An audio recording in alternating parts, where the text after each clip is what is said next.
je m'appelle Clément Souleymane, a.k.a. Biggie. Je suis d'origine belge, ça fait presque 17 ans que je suis au Sénégal. Depuis tout petit, j'ai toujours grandi dans une sphère multiculturelle, très tournée quand même vers l'Afrique, le Moyen-Orient, les pays arabes. Et voilà, moi mes repères ont toujours été différents de mes camarades européens. Et encore, parce que mes camarades c'était tous des Albanais, des Turcs, des Marocains, des Belges, des Français. Enfin, la première fois que je suis venu à 12 ans au Sénégal, en Casamance, j'ai pris la plus grosse claque de ma vie où je savais que je devais rentrer chez moi.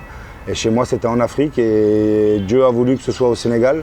Ce débat sur les migrations, je sais pas, il existe depuis la nuit des temps.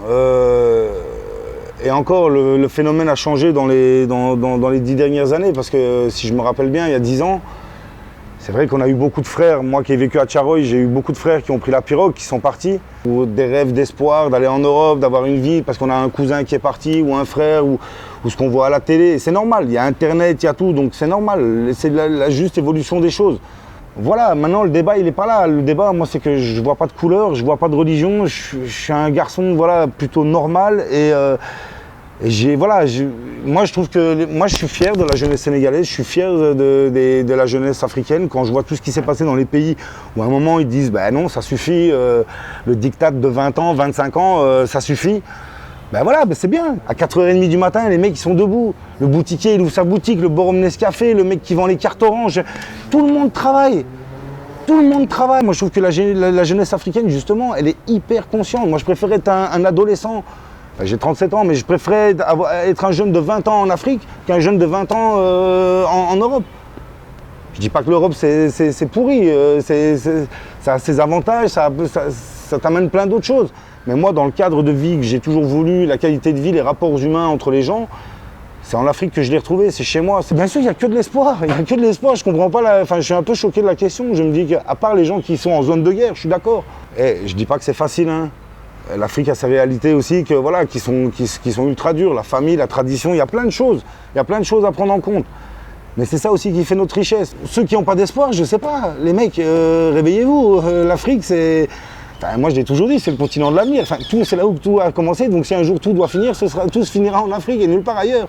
Donc, c'est pas d'espoir, les mecs. Moi, je vous invite à en avoir, hein, parce que...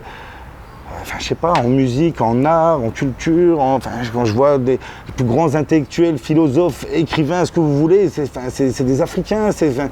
Donc les mecs, je sais pas, les Africains ont vécu 400 ans d'esclavage. Et l'Africain est toujours là, debout, travaillé, fier. Pourquoi il n'y a pas d'espoir? Je sais pas, les gens, moi je comprends pas. Après, c'est peut-être que voilà, les gens vont se dire ouais, c'est un tout bas, machin, c'est facile pour lui. Non, la vie, c'est pas facile. Il n'y a pas de secret, il faut se lever tôt, il faut aller dormir tard, il faut travailler dur, il faut transpirer. Ça passe par des moments de peine, de joie, de n'importe quoi. Mais en tout cas, voilà, il n'y a pas de mystère dans la vie. Il n'y a que le travail et l'amour de sa famille, l'amour des gens qui sont autour de nous, l'amour d'un pays, d'une vie, d'un continent, voilà, l'amour de l'homme, quoi, l'humanité. Il n'y a pas de secret, il faut se réveiller tôt. Bill Gates, Mark Zuckerberg ou n'importe quel homme d'affaires ou n'importe quel athlète dans le monde, Michael Jordan, ce que vous voulez, LeBron James qui se réveille, le mec il se réveille pas à 10h du mat.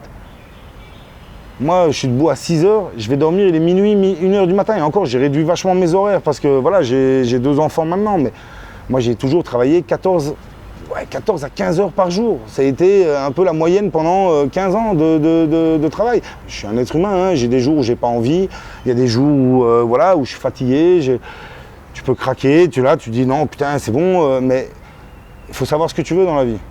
Et voilà, et si tu rêves d'être riche, de gloire, de je sais pas quoi, il n'y a pas de secret, il n'y a que le travail qui paie, quoi. Ligue Diamou Yalla, comme on dit ici. Donc, je sais pas ce que les gens y croient dans leur life, mais la vie, c'est pas ça, hein. Et même en Europe, tu peux voir ton frère vivre en Europe, avoir un boulot, il gagne peut-être 1500 €, mais il en rebalance je sais pas combien tous les mois dans les loyers, l'électricité, les impôts, les trucs. Je sais pas ce que les gens y pensent, mais ils ont regardé trop de clips américains de rap, hein, il faut arrêter. Je sais pas, il faut se contenter de ce qu'on a. Déjà, si on vit bien, que déjà tes enfants sont en bonne santé, tu as un toit sous ton truc, tu peux t'habiller, tu peux manger, tu peux soigner tes enfants, les amener à l'école. alhamdoulilah, je veux dire, voilà. Mais c'est ça le problème ici, tu vois, c'est qu'il faut arrêter de toujours regarder l'autre. Et ouais, t'as vu, lui, il sort tous les jours, machin, nana, il va rien faire de sa vie, nana. Mais t'en sais rien. C'est pour ça, chacun a le droit de vivre sa life comme il le veut. Maintenant, voilà, on en revient encore toujours au même point, le travail, la sueur. Les mecs, parce qu'ils ont un titre de chef ou de je sais pas quoi, ils viennent, ouais, bonjour, ouais, machin, ils vérifient, tac, tac, il prend son café, et puis c'est terminé, quoi, tu vois. Mais généralement, c'est pas des patrons qui vont faire des grandes carrières. Tous les plus grands patrons du monde, c'est ce que je t'expliquais avant, les mecs, ils se lèvent tôt et ils bossent. Même au Radisson, déjà, je gérais une centaine d'employés. Moi, j'ai toujours dit aux gars, si c'est pour venir le matin avec les pieds de plomb et tirer la gueule et faire du mauvais travail, je préfère que tu m'appelles le matin pour me dire, chef, aujourd'hui, je le sens pas, j'ai pas envie de travailler.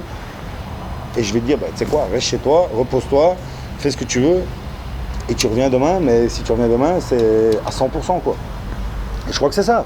Moi, je préfère, comme je te dis, on en revient à une histoire d'honnêteté. Moi, je préfère 10 fois mieux un gars qui vient me voir et qui me dit, mec, je veux pas venir travailler aujourd'hui parce que j'ai pas envie, j'ai mal à la tête, je suis fatigué, j'ai pas envie, voilà. Ben, je respecte plus ça qu'un mec qui va venir, mais qui va traîner les pieds et qui va me foutre en l'air mon service ou mon truc. Tu comprends ce que je veux dire? Mais pour quelqu'un qui travaillerait à l'usine et qui étiqueterait 10 000 cartons tous les jours, je sais que c'est pas marrant, hein, faire ça 6 jours sur 7, 8 heures par jour ou 10 heures par jour, ouais, il y a de quoi devenir dingue. Mais justement, c'est là où l'humain, tu peux atteindre l'excellence dans ton truc. C'est-à-dire que tu peux te faire des statistiques, des analyses et te dire, ben voilà, les employés font une moyenne de, je sais pas moi, 1000 cartons jour, ben moi je vais en faire 1500. Pour prouver à tout le monde que voilà, et trouver des techniques pour aller plus vite, pour machin. Et c'est là où tu deviens, et c'est là où ton patron va te repérer, va dire, putain, le mec là qui étiquette, putain, lui me faire 1000 cartons, il m'en fait 2000. Parce qu'il a trouvé une technique, machin. Et c'est là où tu vas... Ce que je veux dire, c'est que les solutions, il y en a. Et chaque jour, des pays entiers nous le prouvent. Quand il y avait un attentat, je ne sais pas où, tu ne le savais pas, ou tu le savais un mois après.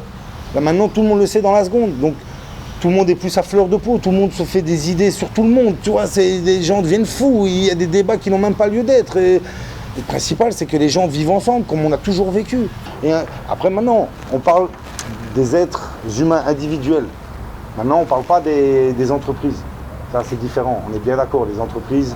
Et voilà, et j'invite tous les internautes à laisser un petit euro à 4K Productions pour qu'ils puissent s'émanciper sur toute l'Afrique et vous faire voyager avec différents portraits, différents profils. Et voilà, donc n'hésitez pas à les soutenir, je vous en prie.